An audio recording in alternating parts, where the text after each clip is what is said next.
Manusia itu berproses dalam kandungan ibundanya di rahim beberapa masa, kemudian diberikan oleh Allah jalan keluar lahiran yang memudahkan. Ini ayat berbicara tentang prioritas kelahiran normal salah satunya. Makna jauhnya. Jadi maksudnya begini, perempuan itu salah satunya diberikan fitrah oleh Allah. Ada rahim untuk mengandung, diberikan yang kokoh di dalamnya. Prosesnya disebutkan nanti di Quran surah ke-22. Di antara isyaratnya di ayat ke-5 Al-Hajj. Quran surah 22 ayat 5. Ya. Sudah? Ya ayyuhan nasu in kuntum fi raibim minal ba'tsi fa inna khalaqnakum min nutfah, dan seterusnya ayat. Ada? Kemudian nanti ada lagi Quran surah 23 ayat 12 sampai 16. Proses dalam kandungan. Bahkan yang mohon maaf, yang berharap ingin dianugerahi keturunan pun ada juga petunjuknya. Dan ada fikihnya. Jadi kalau misalnya menikah, belum ada keturunan, itu dijelaskan hikmahnya oleh Allah. Dipelajari dulu. Pelajari sampai terasa kenikmatan hikmah itu. Setelah itu kemudian ada panduannya untuk memohon. Kalau sudah mencapai titik itu, kemudian kita bermohon, tunaikan sholat, ada ayatnya, ada bacaannya, maka Allah berikan anugerah yang bahkan menurut orang pun ada mengatakan mustahil, tapi tidak mustahil menurut Allah kalau kita ditakdirkan untuk mendapatkan maslahat dari itu. Misalnya Quran surah ketiga Ali Imran di ayat 38 sampai 39. Itu dibacakan dalam kesempatan sholat, di mihrab misalnya saat malam tahajud gitu ya. Kemudian nanti doanya bisa di surat Maryam surah 19 ayat 1 bisa sampai ayat 10-nya. Alhamdulillah. Lalu nanti amalan tambahannya dalam bentuk sedekah itu ada di Quran surah ke-21 Al-Anbiya. Ya. Di ayat 89 sampai 90-nya. Sampai wa aslahna lahu zaujah. Sampai diperbaiki, rahimnya ditetapkan oleh Allah menjadi baik dan bisa mengandung. Ya kan? Nah, yang mau saya katakan begini, di proses kandungan itu, di sini singkat dibahasnya. Engkau itu siapa sih sampai begitu angkuh? Padahal asalnya cuma dari, mohon maaf, sperma yang terpancar bergabung dengan ovum, sesuatu yang rendah, yang kecil, terus jadi sombong. Ya? Tapi di situ Allah berikan rahmat. Allah berikan rahmat. Dari engkau yang terhina kecil, aku rawat. Qaddarah, aku berikan masa yang terawat di dalam rahim. Sampai diminta berpikir lagi. Coba saat engkau dikandung oleh ibundamu di rahimmu, siapa yang memberikan makanannya? Siapa yang mengatur jalan kotorannya keluar? Siapa yang memberikan oksigen masuk ke dalam dirimu? Yang memberikan nafas pada dirimu? Dari mulai kecil dirawat, diberikan yang terbaik, dirawat oleh orang, disampaikan oleh orang, ya, dikandung oleh ibu, dilahirkan, disambut oleh orang-orang yang bahagia ketika lahiran. Detil dalam kandungannya, Quran surah 22 ayat 5. Tahapan-tahapannya Quran surah 23 ayat 12 sampai 16. Kan? Setelah itu tsummas sabila yassarah, dari kandungan itu dimudahkan pun untuk kelahiran. Jadi untuk bimbingan para bidan dan SPOG ini coba diperhatikan detil ayat ini, ada petunjuk kelahiran yang mudah dengan normal. Kalau orang dipandang bisa lahiran dengan normal yang mudah, jangan dipersulit dengan metode lain. Maaf ya kalau kalimat saya ini agak dalam. Jangan ngejar target tertentu dengan mengorbankan orang lain. Taruhannya nyawa. Dosanya besar itu. Catat ini ya. Awas nih, SPOG kalau ditarget sama rumah sakit tertentu atau hal tertentu hanya untuk memenuhi kebutuhan obat, target ini terus melukai orang, itu dosanya luar biasa itu. Haram hartanya itu yang dimakan. Udah tahu ibunya bisa lahiran normal, biayanya murah, baik, darahnya bagus dan sebagainya. Dipaksa untuk sesar misalnya. Ya, ini bukan masalah anti sesar atau anti normal, bukan. Yang dimaksudkan kalau ada kemudahan untuk orang, mudahkan, jangan dipersulit. Termasuk dokter lain juga begitu. Kalau bisa berikan obat yang baik, yang murah, yang berkualitas, yang bagus, jangan bebani. Masuk yang punya rumah sakit tuh. Orang nggak nginep disuruh nginep. Hah?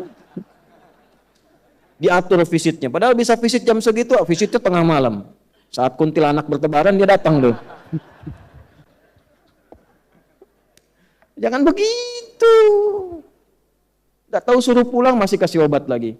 Ini saya agak keras ini. Ada kawan kami sahabat saya. Bapak Ibu, di pesantren satu kamar. Orangnya pinter. Pinter matematika, pinter hitungan, macam-macam. Orangnya baik. Sakit flu. Kasih obat, jadi sakit telinga. Sampai sini aja bisa senyum, tapi setelah itu bisa marah. Konsultasi ke THT, dikasih lagi, kuat lagi, telinga makin sakit. Nyambung ke saraf. Sarafnya error sampai membentur-benturkan kepalanya ke tembok. Sampai nggak sadar, sampai meracau. Begitu berujuk lagi, dirujuknya ke rumah sakit jiwa. Marah kita sebagai temannya dengar itu. Dosa itu. Dosa. Kok bisa gitu begitu? Nah, makanya yang pendidikan koas dan sebagainya, tata dengan baik itu. Nanti kalau terlalu ditekan dengan cara yang tidak baik, melahirkan dokter-dokter yang tertekan juga pada akhirnya.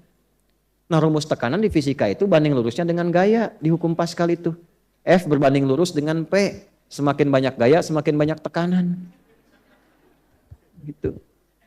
Pola hidup, ini maaf ya saya cerita begini. Karena ini bukan nafas Quran, apalagi mengaku muslim. Nggak bagus. Ditanya kutilal insan, kok kamu bisa jadi begitu? Nah ini gambaran-gambarannya ya, tolong. Kalau bisa dipermudah, jangan dipersulit. Nah ini termasuk dalam konteks ini tafsir saya sebutkan. Ini bukan utak-atik ya. Ini ilmu tafsir, sanadnya ada. Maka yang pertama tafsirnya tsummas sabila yassara, bahkan aku mudahkan jalan lahirmu ketika engkau kurawat dalam kandungan ibundamu supaya engkau tumbuh menjadi pribadi yang lebih baik. Kenapa kemudian setelah tumbuh jadi hebat, dapat sesuatu jadi angkuh? Ini tafsir yang tadi. Pendalamannya tsummas sabila yassara, bahwa Allah berikan jalan yang mudah, Allah saja mudahkan. Kenapa manusianya persulit? Jelas sampai sini? Paham ya? Nah, ini mohon maaf ya, ini karena sayang, bukan karena yang lain-lain. Ya, sayang tuh sayang ilmu. Kalau sayang hati untuk istri dan anak-anak saya. Yang kedua, tsummas sabila yassara, juga ada tafsir yang kedua yaitu menunjukkan jalan kebaikan dan keburukan. Itu diantaranya dari Quran surah 76 Al-Insan di ayat ketiga. Quran surah ke-76 Al-Insan. Halaman berapa? 587 ya kalau nggak salah, sebelah kanan bawah. Ayat nomor 3. Hal ata 'alal insani hinum minad dahri lam yakun syai'an madhkura. Manusia-manusia yang sibuk. Al-insan itu manusia yang merasa sibuk. Ya, kesibukan yang dijalani dari bangun tidur sampai tidur lagi itu insan. Manusia 5 nama ya. Kalau disebutkan akhlaknya, kelembutannya, fitrahnya itu ins. Lawannya jin. Ya ma'syaral jinni wal ma khalaqtul jinna wal. Nah, pasangan ini disebutkan 18 kali di Quran. Jin itu menunjuk pada satu yang tersembunyi, tidak nampak. Semua yang dari jin dan nun itu tersembunyi. Kecuali jun. Ya. Nah, jin tersembunyi. Janin tersembunyi. Jannah belum tampak. Semua yang dari jim dan nun itu tidak nampak. Jelas? Jin kenapa disebut jin? Karena fitrahnya tersembunyi. Jadi kalau ada jin melakukan penampakan, itu jin sedang punya masalah. Dia keluar dari fitrah. Ya? Apalagi manusia yang cari-cari penampakan, jin itu error. Jangan dirujuk gitu. Ya. Karena jin yang nampak pun sudah bermasalah. Makanya orang-orang yang sering cari penampakan jin pasti hidupnya penuh masalah itu. Fazaduhum rahaqa. Ya. Sebaliknya tampak, kelihatan. Ini tampak. Ya, tampak wajah, pulang tampak punggung, itu ins. Makanya kalau ada manusia yang senang sembunyi, suami ibu masuk ke rumah sembunyi-sembunyi. Nah, itu sama dengan ibu yang bilang sendiri. Ya. Sama dengan sedang punya masalah. Lihat teman di jauh dari gang, tiba-tiba sembunyi cari jalan lain. Itu sedang punya masalah. Suami buka handphone sembunyi-sembunyi ke kamar mandi. Nah, itu sedang ada masalah itu. Gampangnya begitu. Tapi yang kedua, ins itu juga dari kata anisa, anusa, sesuatu yang lembut. Lembut, yang baik, yang ramah, yang sopan. Makanya dari lahir itu dengan kelembutannya disayang banyak orang dari rahim siapapun. Masya Allah lucunya, lembut.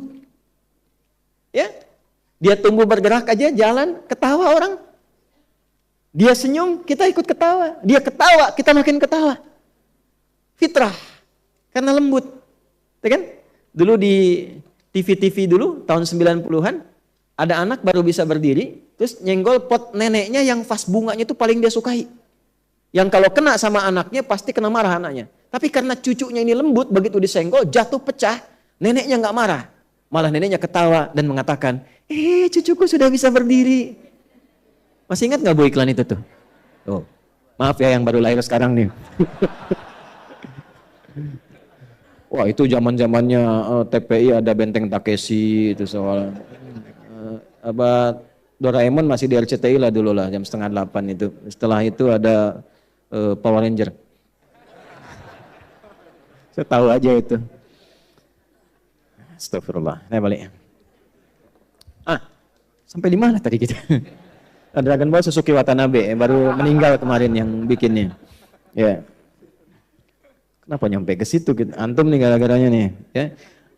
Jadi lembut, ins. Lawannya jin.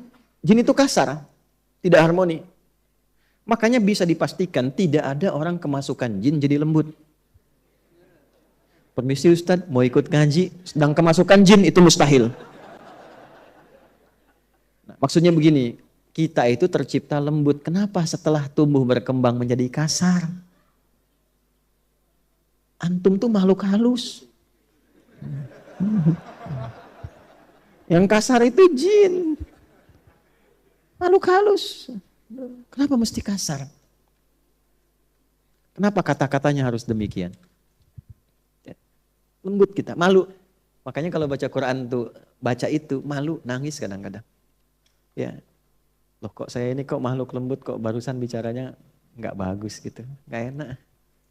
Malu sama Allah tuh, nangis saja kita ya Allah. Mudah-mudahan nggak berlebihan gitu. Ya.